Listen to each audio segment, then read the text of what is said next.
What's up, FOA Squad? I'm Anthony, and welcome to our channel, Life with Anthony. I hope you guys are doing well out there. Happy Thursday to you guys. Today, guys, I am going to be doing a Q&A. I try to do a Q&A at least once a month. I posted on our community page about 8 days ago for you guys to send me in some questions, and I got about 182 responses. But before I get into today's Q&A, I want to show you guys, this is my current tea that I'm drinking. You guys know that I do not drink coffee. I'm more of a tea drinker. And I got this tea from Burlington Coat Factory. You know how Burlington Coat Factory always have these random shelves of stuff, and you know it was only like one box of it. So, oh, excuse me. So this is honey ginger tea with turmeric flavor. So it was pretty good. So if you ever in Burlington Coat Factory, I doubt if they have it because, like I said, they have random stuff.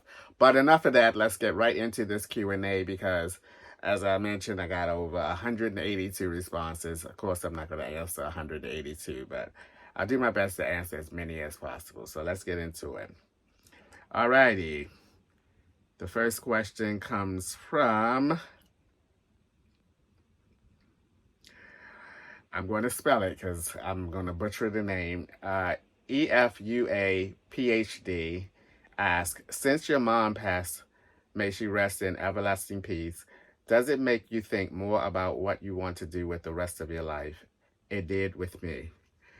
I can't say that the passing of my mom made me start thinking what I'm going to do with the rest of my life because I was already in that mindset prior to my mom passing away. Actually, way before my mom passed away, I was in that mindset because if you followed me for a minute, you know that I was constantly working on what's the next step.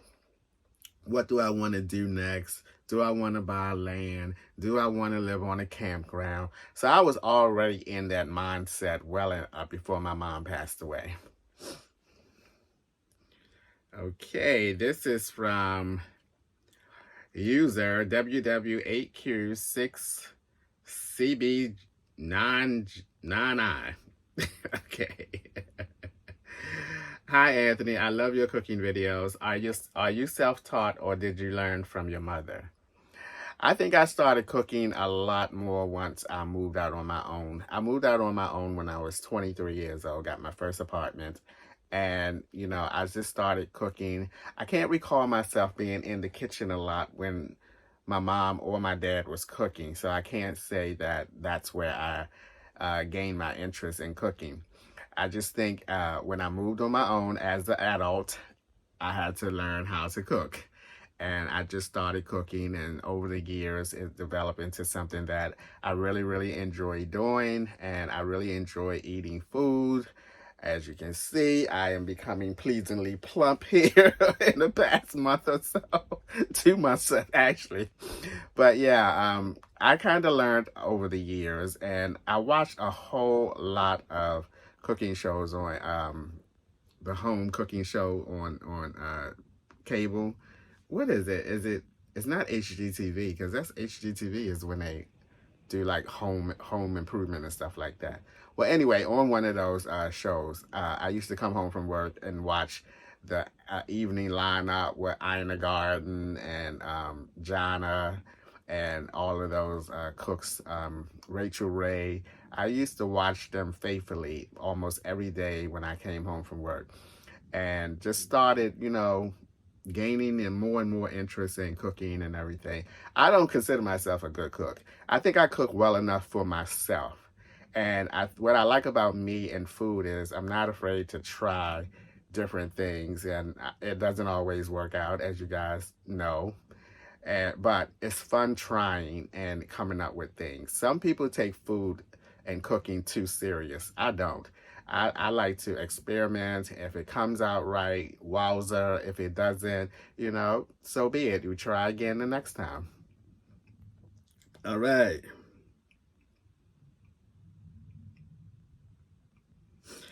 Okay, this question comes from Alice Briley 9843, and Alice asks, "Hi Anthony, could you give us more food dish choices and let us choose what you should cook? A poll." I could do that. If I think about it though, because half the time I don't think about stuff and then it doesn't happen. But we'll see.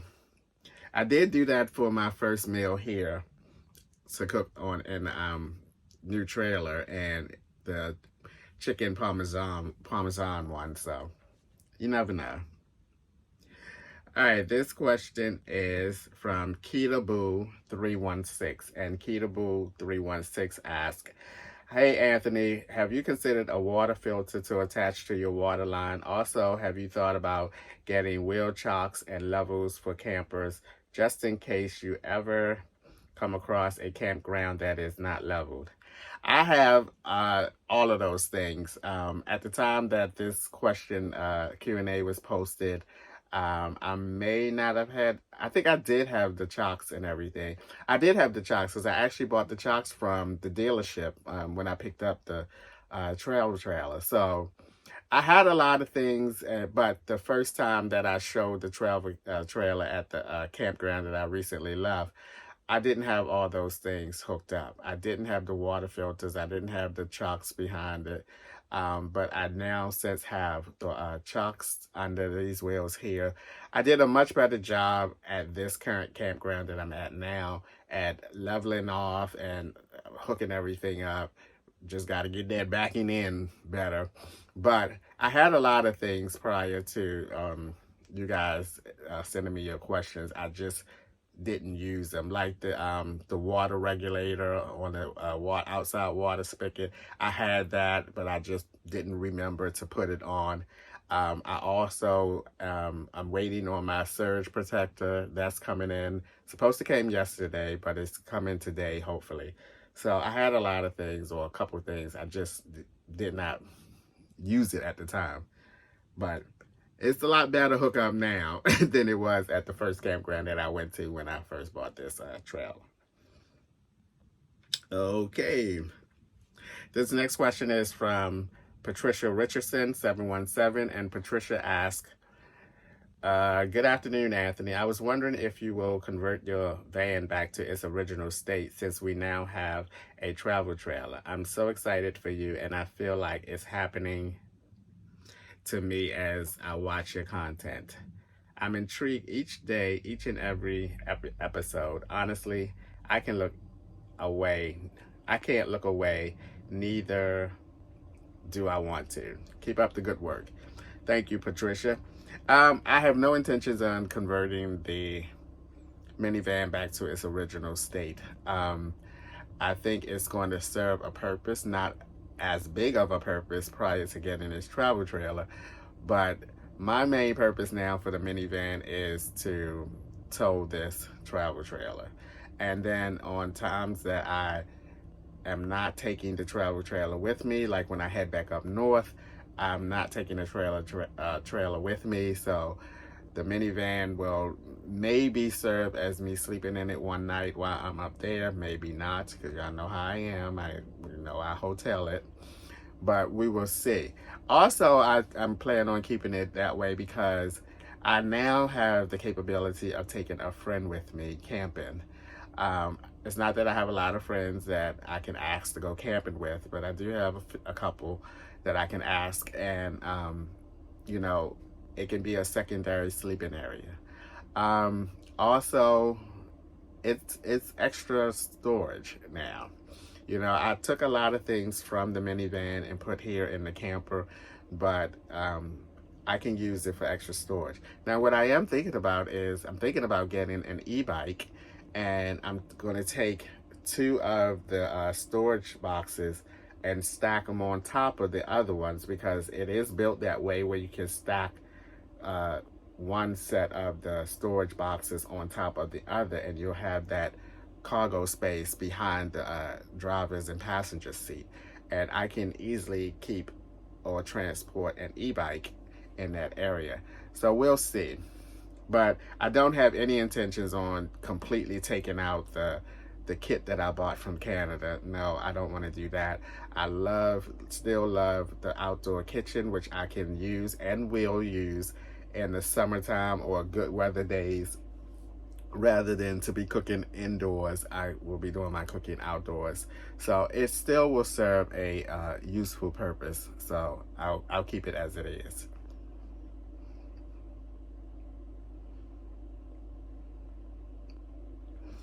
This question is from Athorpe630, and Athorpe630 asks, Anthony, I love this channel, and you got the tiny home that I love.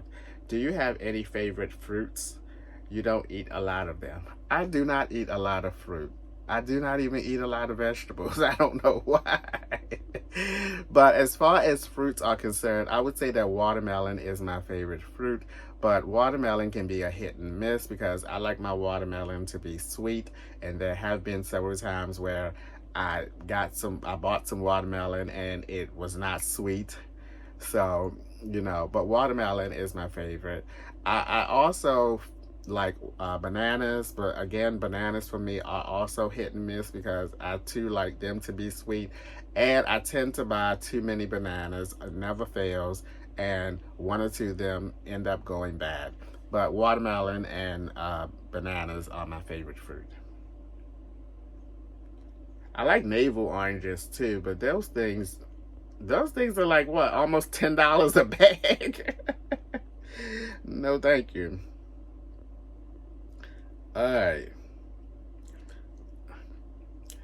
This question is from Grateful6494, and Grateful6494 asks, Hi Anthony, I absolutely love your videos. I've recently started watching, and it's always a pleasure. One of my favorite is when you made your birthday cake. That was amazing. Will you be making more desserts? Would love to send you something, but want to confirm your P.O. box. All right. I'm not a baker. I like to explore a little bit, but nowhere near as much as I cook regular type foods. That I did do that cake. I love that video. That video did well. It was a great video. If you have not seen it, and I'm not even going to remember it, so I'm not even going to say it. I was going to say, oh, I'll put it up here or put it up there. I probably will not. So you just have to go back. It was in January. Not this year, but last year. All right. I don't know that I would do. I did think to maybe try and bake an apple pie for Christmas as my dessert, or to take to the potluck, because I'm quite sure the campground that I'll be at will have a potluck dinner for people that are there. So I did think about baking an apple pie for that, and then I thought, oh wow, I probably better try that on myself first before trying to bake an apple pie for somebody else. But you never know. I'm not really big on making my own desserts. I much prefer to just go out and buy my desserts or whatever. But you never know. I have a whole new vibe now, a whole new space now. It might motivate me to, do some more baking of things that I have never thought to bake before, meaning desserts.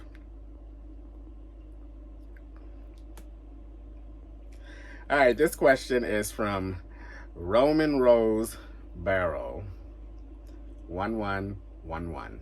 And Roman asks, good morning, Anthony. My questions to you are, what keeps you grounded during the ups and downs of life? Do you have a spiritual practice? If so, are you opening to sharing? And then the other question is, where did your thirst for life come from to be able to travel across the world and in foreign countries by yourself? It's inspiring. Thanks in advance. All right, what keeps you grounded during the down ups and downs of life? As I get older, I realize that, to put it bluntly, shit happens in life. And then there are things in life that is beyond your control. It's how you respond to those things, those ups and downs that, I guess, I don't want to say separate you from the next person, but that makes you stronger, I would say. That's a good way of putting it. And I figured that, life is not too serious for me. And when things happen, hopefully it's a situation that can be resolved quickly. And it's just you think better, you react better to situations that are beyond your control or things that happen unexpectedly or whatever. When you just kind of just sit back, take a breath, and think about what you're going to do and how you're going to get out of that situation. Now, some situations is going to take longer than others, depending on what it is. It will take longer than others, but I firmly believe that, in terms of these types of situations, nothing lasts forever. Nothing lasts forever, you know. And remember, I said in terms of these type of situations, if you're in a relationship, I hope it lasts forever. But the unexpectedness in life, nothing lasts forever. And, you just gotta mentally hold it together. And I figured that, life is just too short to be stressing over things that are beyond your control. So why do it? I know if I get a flat tire now, it would not bother me. I would just pull over, call AAA or whatever. If it's a case where I can replace the tire myself, I can, and just keep it moving. It's not the end of the world, you know. So I just have that attitude now that, there are going to be things that happen in life that are, one, unexpected, and two, beyond my control. It's just, hopefully I'm not in a situation where things that are beyond my control is not crazy or whatever, because I think right now I live a pretty circle type of life, because right now I'm just going from like campground to campground, and then I travel out once in a while, and then I take a road trip once in a while. So I guess the point I'm making with the way my life is now, there's not a lot of room for error, so to speak. Yes, I can be taking my travel trailer from one campground to the next and I get a flat tire or something like that, but it never lasts forever. Just remember that, keep your cool if possible, or as much as possible, and just, focus on how to improve that situation. And the second part is, where did your thirst for life to come from? Traveling? Oh, excuse me. I've always liked to travel. There was a time where I was traveling at least 3 or 4 times a year. Every year, I had a very good friend. I still have a very good friend that he and I traveled like all the time. And so the thirst was always there. And now in my life, I feel like there is just so much to see, other than where we are and what we are used to in our familiar surroundings.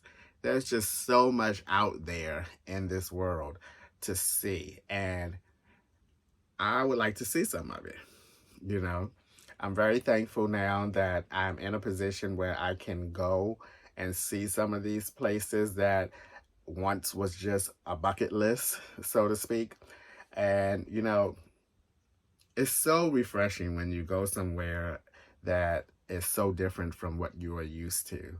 And it's becoming, for me, more fun and fun and more fun to go to these places that I've never been before and try to, not blend in, but, manage your way through and have a good time and a good experience at the same time. Canada, Mexico, Japan, they were all really good trips for me. I had a really good time, a really good experience in all those trips. I don't think, did I officially announce where I'm going in January? Because if I didn't, I am going to Dubai in January. So I'm looking forward to once again experiencing a country that I have hardly any knowledge about, and just going there and taking my time and exploring.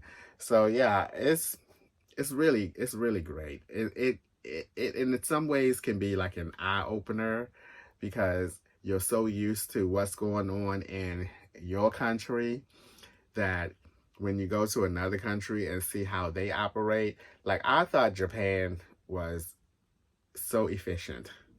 You know, it was like the hotel I stayed in, those women and men there, I mean, they were on point with cleaning. Nowadays, you go to some of these hotels, you know, it's like, okay, we do your linen 2 days a week and all that kind of stuff. It was a really great experience.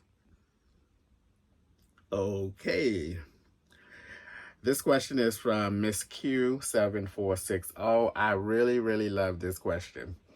And Miss Q asks, "Hello, Anthony. Love your channel. My question is, do you have an emergency plan in place with your family and or friends if something ever happens to you while traveling? Praying nothing ever happens." I love this question because I had a conversation with one of my really good friends, and it was so, so funny because I was like, oh, Lord, I can't be passing away on a Walmart parking lot in my minivan and nobody finds me. And oh, it was so funny. But the reason why I love this question is because this past Thanksgiving, when I was with my family, I asked one of my nieces and nephews, they are so good with things on the phone and how to do this and how to do that, and I'm not. So I asked them Thanksgiving Day, I said, how do you track someone? You know, this is my wording because I don't know how to, what I know what I'm thinking, but can't find quite the word. So I said, how do you track someone, where they are?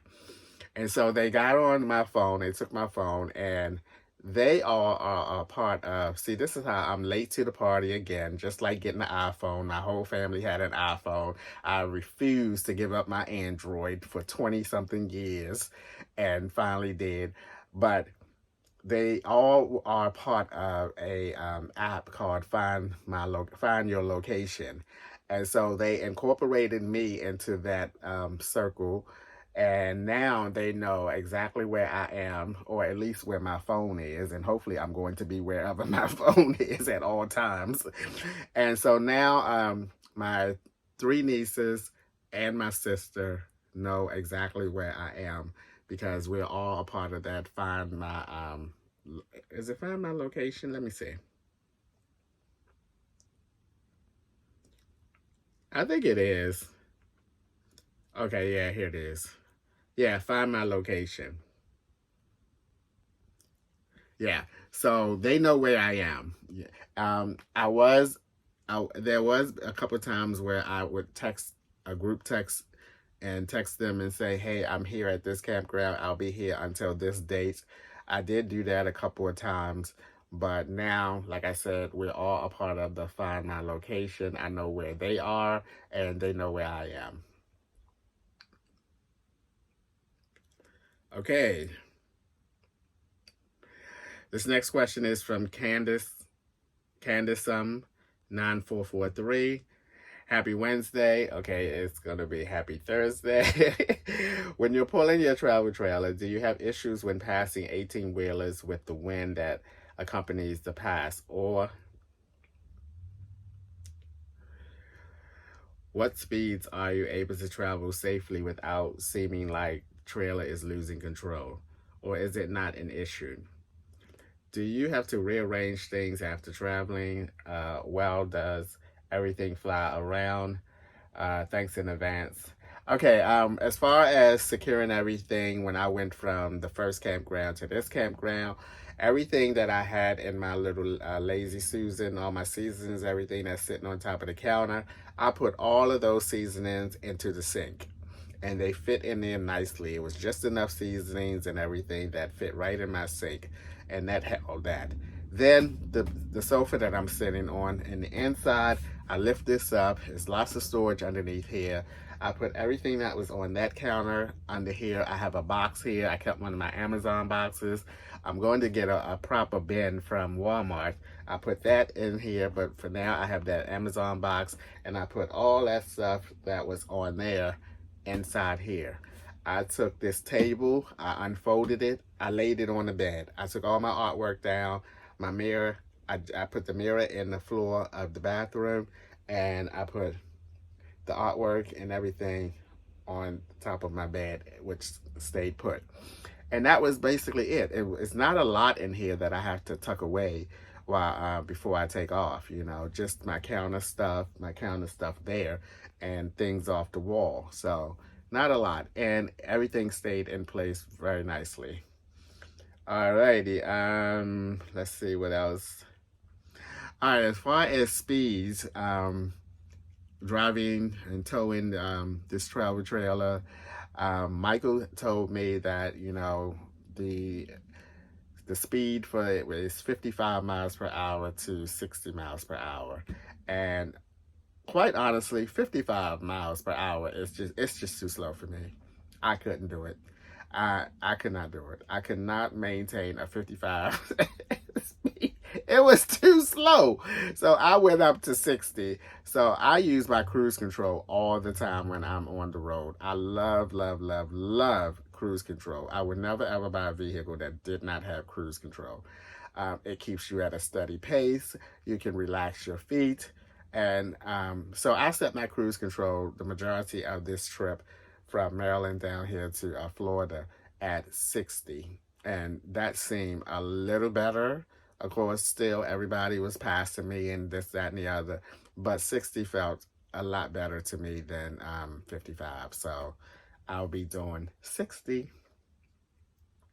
Okay.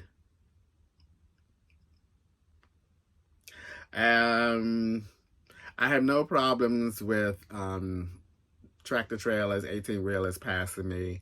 No, I can't say too much about it. I've had, and you know, a ton of them pass me on the way down here. So, but I didn't feel any difference when they went by.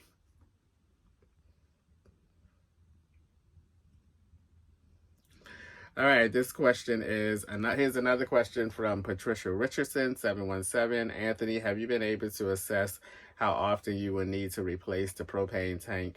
I'm sure it depends on how much you use, the heat, cook, emergency showers, etc.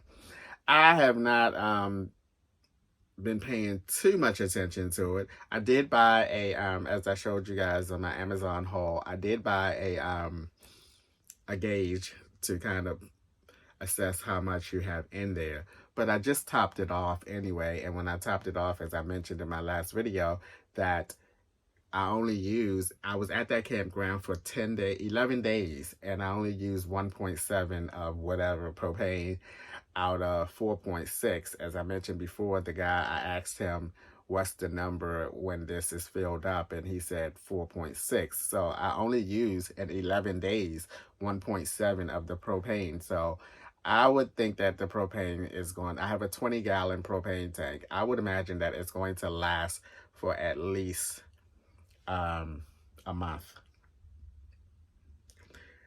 This question is from FDoctor79. Will you do a recap of 2023? I probably will not. I will probably do a video of some of the things that I would like to accomplish in 2024, but I probably will not do a recap of 2023.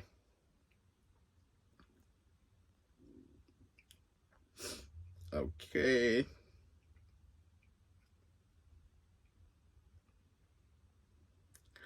This question is from Sarah M. New York and do 6622. I probably messed that up. But Sarah asked, hey Anthony, how are you coping mentally as your first Christmas without your mom approaching?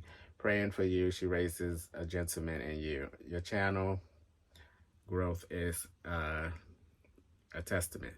You know, Thanksgiving actually just now passed, and we all was in good spirits, as the holidays should be. The holidays should not be a time where you are grieving. I mean, unless someone just passed on the holiday or whatever. But it shouldn't be a time of grieving. It should always be a time of celebrating and getting together with family. And that's how our family was this past Thanksgiving. We all did a nice toast, raised our glasses up to my mom and did a nice toast. And, you know, it's a celebration. She's always here. She's always with us. She's always with me. And, it's part of life. It's a part of life. No one is immortal. So our time is going to be our time.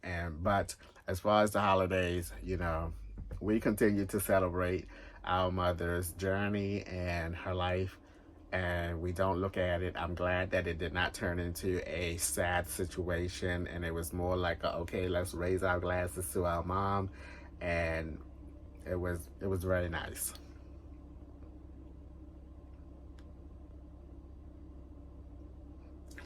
This question is from Chris_yo or you, YOO. I'm relatively a new viewer, but I'm loving your channel. Have you ever thought about getting a road companion such as a dog or a cat?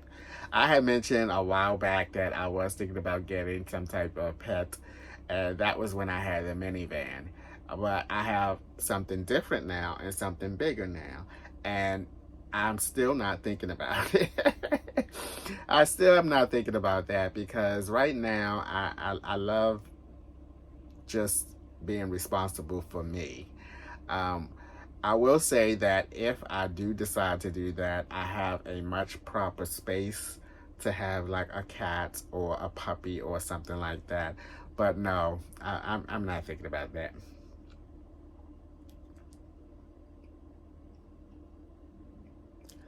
This question is from Nurse Milkshake 716. How does your immediate family feel about your lifestyle? Do they support you?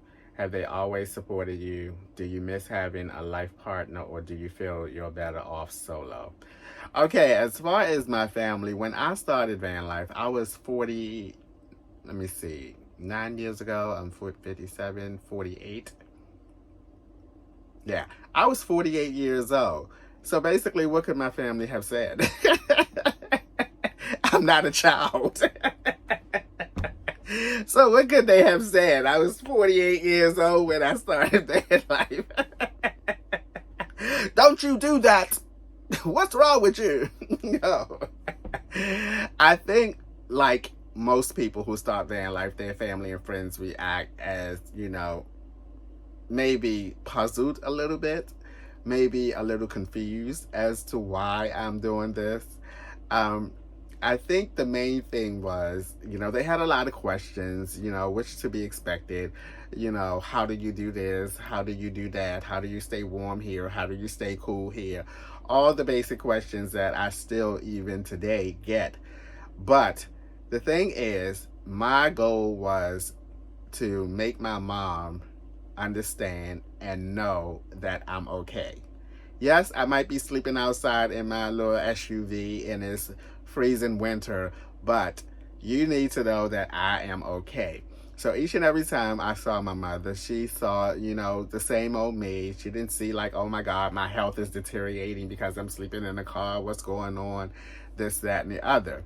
Now, today, I think it's second nature to all of them. I don't think they even think about it. They see me. When they see me, I am in good health. I'm still me, the same Anthony. And it's not even a thing. And especially, all of my family watches the channel. Yep. Just about every last one of them watch the channel.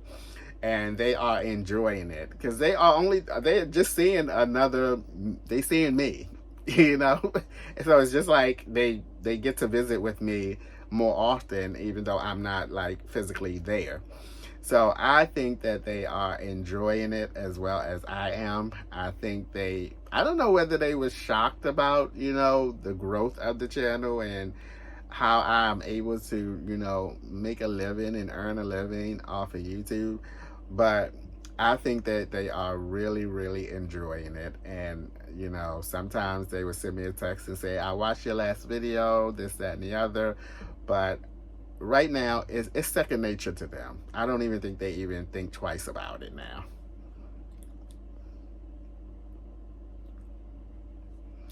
This question is from Jules48A. Hi, Anthony. Can you share a few things that you find challenging about this full-time van life? A lot of people just show the pretty side. I'm sure there are some challenges we should consider before starting this lifestyle. When I hear this type of question where people say that a lot of people show the pretty side of it. Um, I've seen a lot of van dwellers that I follow show their like hardships if something happens. I think the truth of the matter is not a lot goes wrong. It's like, to me, people are yearning to see or claiming that there is a bad side to it. I think the most of the time things go well. And depending on how you live this lifestyle, whether you're out and about a lot and this, that, and the other, whatever your situation may be, there probably are not a lot of bad times. So when I hear this kind of questions, I was like, do they think that it's always some bad times? Because if you think about it, I have not had a lot of bad times, or was never in a lot of bad situations. Most of my experience has been happy experiences, and a learning experience is always going to be a learning experience that's going to be ongoing. But I just I don't know. I don't know where people get the idea that people are just showing the good side of it. And then the other side of that is to think about, when you're in a bad situation and it happens like that, you're not thinking to pull your camera out and film, you know? I mean, you might tell what happened after the fact, but I know for me, I'm not, you're not, I don't, it just doesn't seem natural to me that, that's what you're thinking in an unexpected situation. You're thinking to pull your camera out and film it or whatever, So I don't know. I haven't had many bad situations. I mean, could it be that people are really not experiencing that much bad situations or whatever? I don't think that people are glamorizing this lifestyle like a lot of people out there think that they are. I think people are actually living this lifestyle the way that they intended to live it, are going through a learning curve, as most people or many people do go through a learning curve. I just don't think people are out there intentionally trying to show the good parts. I just don't think that people are experiencing a lot of things going wrong. I mean, I just don't.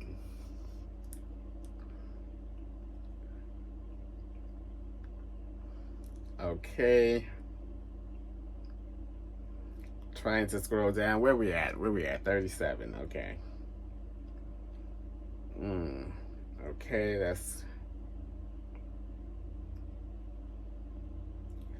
this question is from Destiny_07. Anthony, I have a two-part question. What has been your biggest surprise since going full-time semi-retired living RV van life lifestyle, and what do you think is the key to staying content with the RV lifestyle? I think that a lot of people get bummed out or burned out, I should say, with the lifestyle is because they're always out and about. It could be really exhausting. I would imagine that it's really exhausting to have to find a place to park every 2 days, have to get up early and get out of the space, and just constantly on the road, going here and going there. My van life experience has never been that way from the beginning. I was always working up until a year and a half ago. I was always working, and stationary. So I never had to look for a parking spot every day. I, from day one, was staying at the parking ride in Baltimore. So I had it pretty easy. So I don't know what it's like to be out there. And I think that's why I'm so against when I go to other cities to sleep on the streets and everything, because I've never had to do that. I stayed at that parking ride the first 2 years, and then moved to Pennsylvania. I found a nice little tree-lined street there that I stayed in the whole year that I was at that particular company. And then, I've never had to do that. And the other thing is, I am more of a stationary type of person. Even right now today, I am trying to make my schedule out where I am at these campgrounds for a long period of time. Rather me every week I'm going from this campground to that campground. You're going to see me in this upcoming year staying at campgrounds for like a month, 2 months at a time, so that I can be stationary, I can get into a routine at that campground, and I don't have to be out and about all the time. And I think that's a big difference from the way I live this lifestyle and many other people who are constantly out there on. I don't see how they do it, to be honest. I don't see how. And I understand if that's your way of doing it. I understand you're getting burned out and you need a timeout. You need to relax and this, that, and the other. But I can't live like that. I can't just be out on the road all the time. And I have to, if I am going to be out on the road, it has to be a planned trip, you know, like the California road trip. I knew a lot of how I wanted that trip to go well in advance. And I can't do that. I cannot be out on the road looking for different places to stay and in unfamiliar areas and stuff like that. I much prefer to be as stable as possible. And to me, being as stable as possible means staying at campgrounds for longer periods of time and just kind of kicking back and relaxing and not having to be moving around so much. And especially now that I have this travel trailer, my goal is really to be at a campground for a month at a time. 2 months if it's a campground that I really enjoy and like to be at.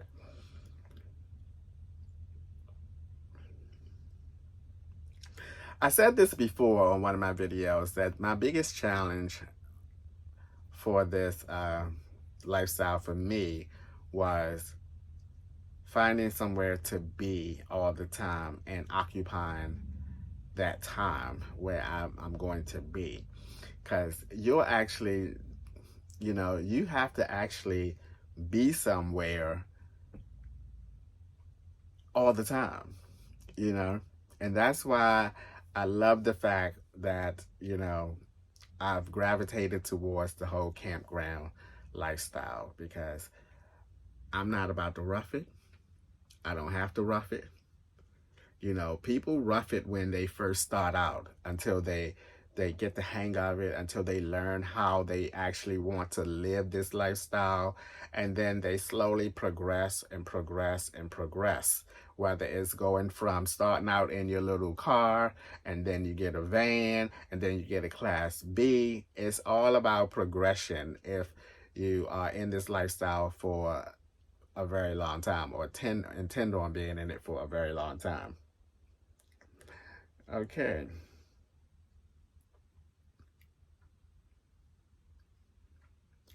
This question is from We Got This 247, and We Got This 247 asks, so since you're gaining more and more traction, what's the furthest campground you're willing to drive to haul in your travel trailer?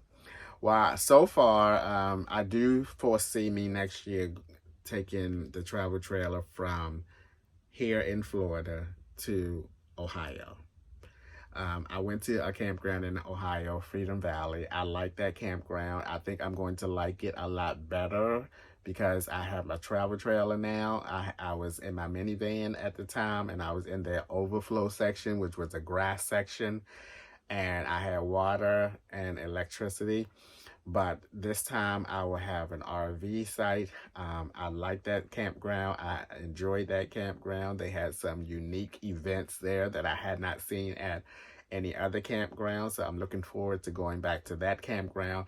And that's going to be the furthest drive next year, from down here to Florida to Ohio. And then from Ohio, I'm going to go to my campground that I like to spend a lot of time, Hillside in Pennsylvania. So that's going to be my longest trip. And one thing that I did notice almost immediately with having a travel trailer is that two things I noticed immediately. And that's just bringing the travel trailer from Maryland, from Baltimore down here to Florida. Two things. One, the gas. the gas. I'm not complaining about the gas because I chose to buy this travel trailer, but I'm just pointing it out to you because some people will comment and say that I'm complaining. I'm not complaining. I'm simply pointing it out to you. The gas, I must have filled up about 10 times. I'm not even joking. But I filled up when I got halfway down. So that made a difference in the number of times that I stopped for gas. Most of those times were I was at half a tank and I filled up. But it felt like I was stopping and filling up gas like all the time, which I did not mind. The second thing is it is taking so much longer to get places. Oh my gravy. I usually can set aside 2 days to get someplace. The day that I take off, I would drive 6 or 7 hours and then arrive at the campground the next day. Not this time, boy. I had to plan 3 days to get from Baltimore to Florida. I took off. I only drove 2 hours the first day, and then I drove 6 or 7 hours, which seemed like I was on the road for 10 hours, but I only managed to progress like 6 hours. That's from me stopping, going to rest stops, going to the bathroom, getting something to eat, filling up gas, that type of thing. But I noticed those two things. So when I plan to go from here to Ohio, believe me, I might have to plan like 5 days to get up that way. Who knows? But I did notice those things. Okay. This question is from Ashley Holloway, 792. I finally remembered the question I wanted to ask. How comfortable is the bed in your new camper? I've seen a lot of people buy new mattresses for their campers. My bed is very comfortable. My bed is very comfortable, but I do plan on upgrading the bed since I have no intentions on turning this to a dinette set. I have every intentions on keeping it as a bed. I do plan on upgrading the bed hopefully soon. I think the bed is comfortable. I have been sleeping really well on the bed, but I want it to look more like a bed, with the proper mattress and that type of thing, since I'm not converting it back from dinette to bedrooms. But it is very comfortable. I have been sleeping very well on it. This question is from Miss Empress Raming 48. Any advice of how to begin a van life journey and how to endure the ups and downs in a positive energy way? Because I just adore your energy and content, and I watch a few van life journeys of several others, and you're one of the few that keeps me coming back to watch your journey because I be feeling like I'm going to miss something if I don't. The second question, how can one become an FOA member like myself? Well, if you are subscribed to the channel, you are an FOA member. It's just that simple. Just hit the subscribe button. And as far as the other question is, I really don't like to give advice about van life because every individual is different. Every individual circumstances is different. There are so many variables to van life that separates one person from the next. But I will give you some basics. I would say if you're starting out van life, your number one priority should be your bed. Make sure you have a very, very comfortable bed, especially if you're starting out in a space that you cannot stand up, like your car or your SUV.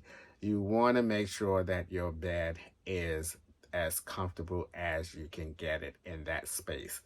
Number two, privacy shades. You don't want any and everybody in your business. So keep your business in your business. You know what I mean?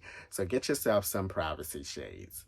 Number three, get yourself a small power station. Something that will at least allow you to keep your phone charged, keep your laptop charged, keep maybe a small heater, a small fan charged. So get yourself one of those. And as far as anything else, those are just my three basic things, you know.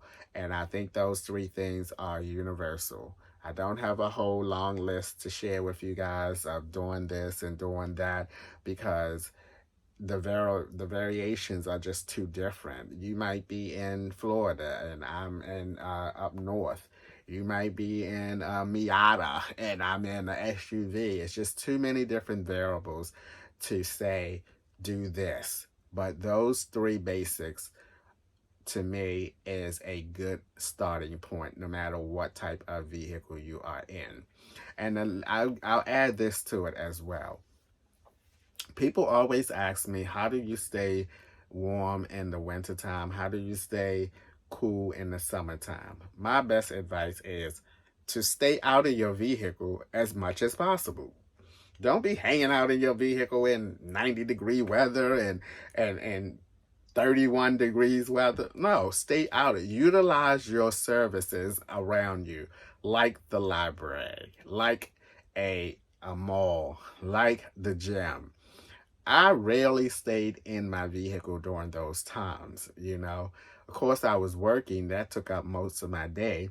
But outside of work, on days that I didn't work, like Sundays and weekends, I never stayed in my van or my SUV. I was at the library. I was always going to the movies or something. So the best thing for me, advice I would give, is to try to stay out of your vehicle more than you are in your vehicle. Utilize those free spaces. All right, we're almost at an hour here. All right, this question is from Kikid 9554. Hello, Anthony. My question is, how often do you check your mailbox during the winter month since you are down south mostly? Now, I made a huge mistake my first time coming down here winter last year.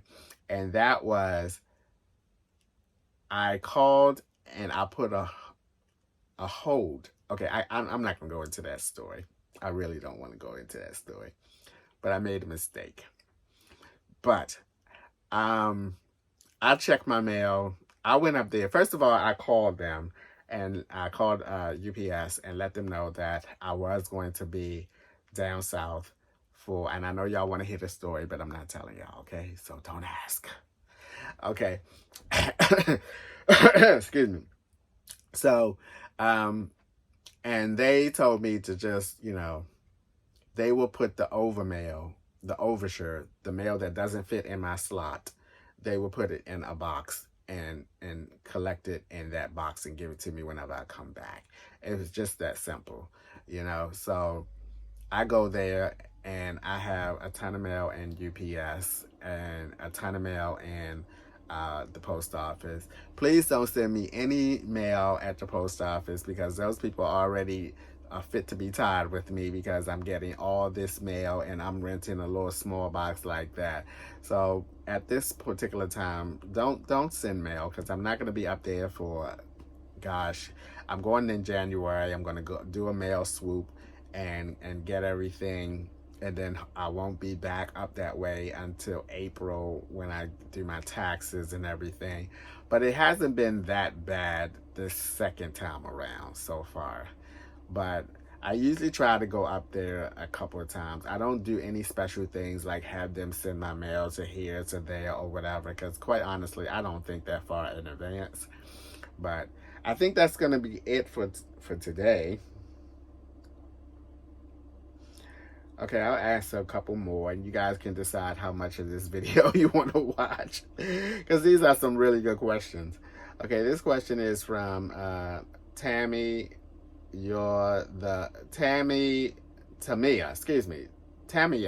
Oh God, Anthony, you're terrible. Tamia Thompson 6922 asks, hello Anthony, can you talk about your process of getting your RV? Also, congrats on your new home. Thank you. It really wasn't that much of a process. If you've been with me for a minute, you know that I love, love, love going to RV shows, and I go to them at least, once or twice a year. I just love, and I will continue to go to RV shows too. Just because I now have my travel trailer doesn't mean that I still don't have an interest on going to. It's just something I like to do and I enjoy. But I really didn't have a process. Of course, having a shower and bathroom was never a priority of mine, although I am definitely getting some good use out of the one I have here as of recent.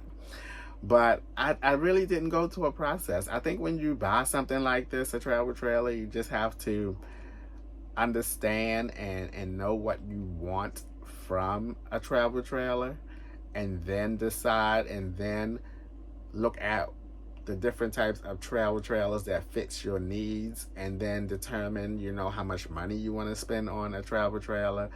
It's just, I did not really go through any type of process. I kind of went for it, But one of the biggest things that the way that I did my search was based on my tow capacity of my minivan. When I had the SUV, that was only a tow capacity of 1,500. That did not give me a lot of options other than a lot of teardrops, which you can't stand up in. And who would go from a teardrop, from a minivan to a teardrop? That's like a step down in terms of space, as far as I'm concerned. But the tow capacity was a big thing to consider, because a tow capacity was the big thing to consider. I'm seeing people outside there, and I'm kind of just like distracted a little bit. But yeah, the tow capacity, it was a big deal. And I think that's really how I went about my search, is what travel trailers would be a good towing capacity for my minivan. And I just started looking at the different ones. It wasn't like a whole lot of them, but it was enough for me to have a choice. And that's how I would say that I went about it. Anything else other than that, I cannot remember that I had a process or anything. It was all about the tow capacity, and that was compatible to my minivan. Uh,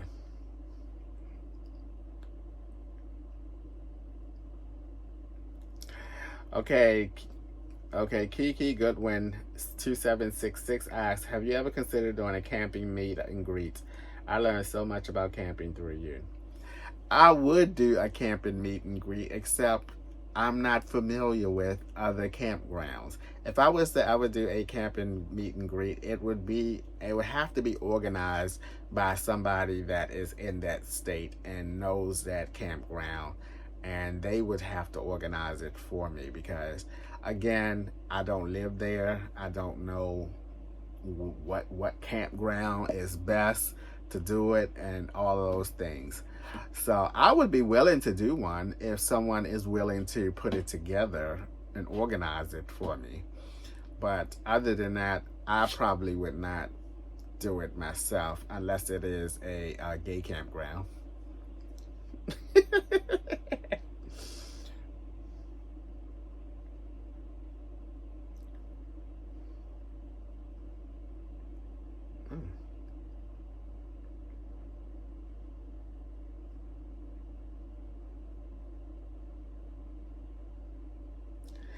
All right, this question is from J's World 6075.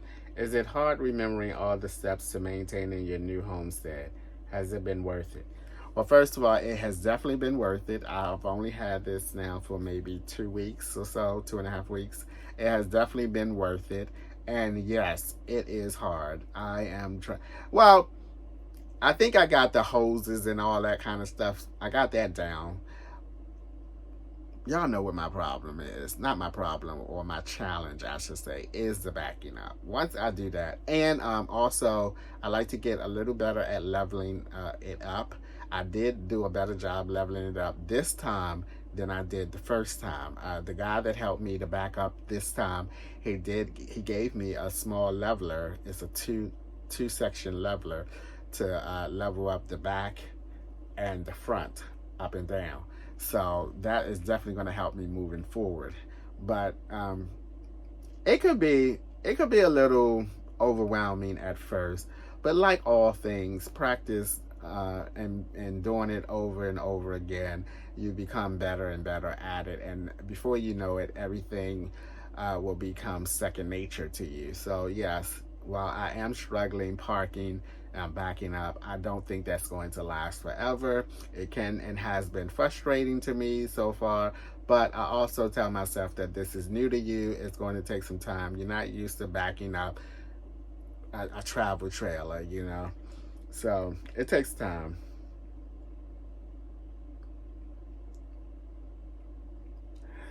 This question is from Rio, Riale Quay 1786. Hey Anthony, how do you deal with loneliness? Do you get lonely? Are you ready to settle down? Favorite gym to shower in? I was always a Planet Fitness guy, so I like Planet Fitness. There are plenty of them around in every city and state that I've gone to. I don't get lonely. I don't. I don't get lonely. Because how can you get lonely with today's technology? You can FaceTime people, you can talk to people every day, your family, your friends, if you want to.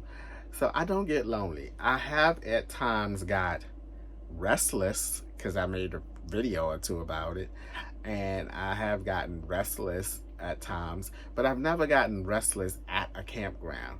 I've always gotten restless when I was back up in PA and I was there for an extended period of time. What I've noticed about when I go back to PA is that I can't be there that long before I get antsy and get restless.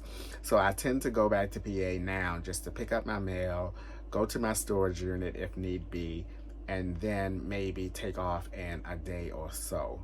I don't try to stay there that long, but I don't get lonely. I don't, because I feel like I'm built. I am built to entertain myself.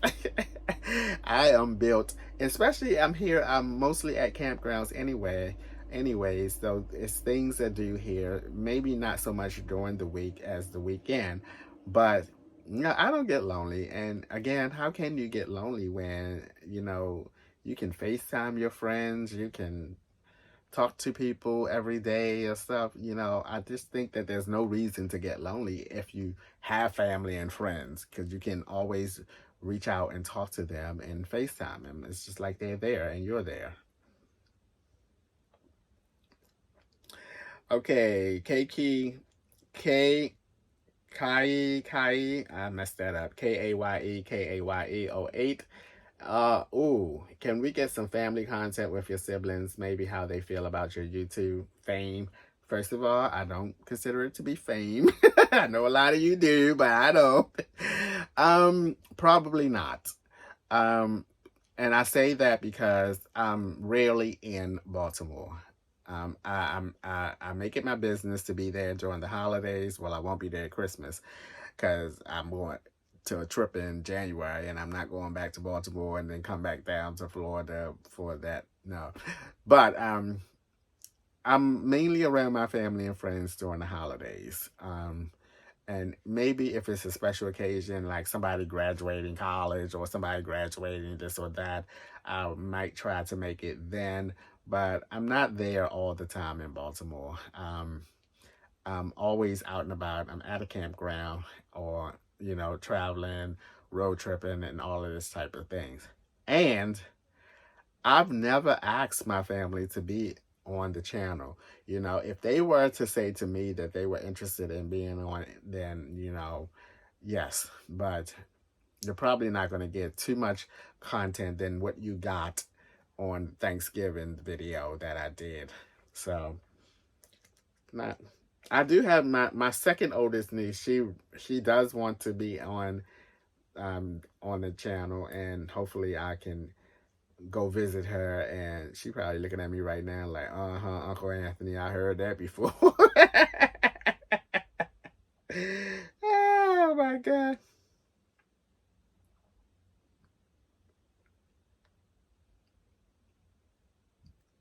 All right, I think I'm gonna go ahead and end this right now because this is over an hour. But there are so many more questions. But I hope that I did answer a lot of good ones for you. I hope that those of you out there who are new to the FOA community got to learn a little bit more about me. I think my next Q&A, I'm going to ask my questions and read them to you, because there are a lot of questions, or not a lot, but there are some questions or some things that I would like to answer for you guys and that you guys have not asked me. So my next Q&A are going to be come from me to you. All right, guys, that's going to be a wrap for today's video. As always, thanks for taking a few minutes out of your day to watch my videos. I appreciate you guys. You know that. I apologize for the super long Q&A videos. But Q&A videos, if you're only going to read 5 questions, is going to be in a decent amount of time. But if you're going to try to get a whole bunch of them in, and it's just going to be a long video. So take your time, sit back, relax, grab your dinner, and, watch as much of this video as you would like to. All right, guys, that's going to be it. And I appreciate you guys. You know that. And I'll see you guys the next time.